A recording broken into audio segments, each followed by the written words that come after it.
decimal decimal คือจำนวนทศนิยมซื่อๆคือเวลานี้เนาะเราเว้าเรื่องของกลุ่มอายุที่เราสร้างขึ้นมา ที่จริงตัวนี้ถ้าว่าเขาเพิ่มตัวนี้ขึ้นเป็น2 3เนาะเราจะมาเบิ่งเด้อตัว age group เนาะ age group แม่น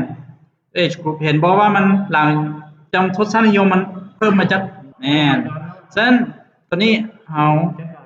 ใส่เป็น0โลดเนาะใส่เป็น0เนาะคือตัวนี้เป็นหยังเขาจริงให้เป็น1เพราะว่าข้อมูลของเราเนาะตัว expense ค่าใช้จ่าย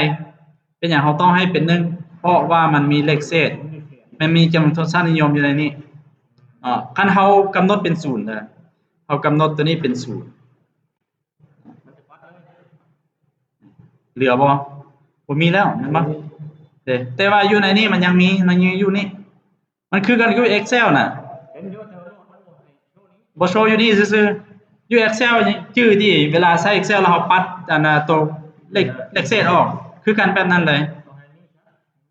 ต้องมีแบบสิแล้วมันจึงโชว์อันนี้ออกมาให้แบบนี้โอเคเนาะ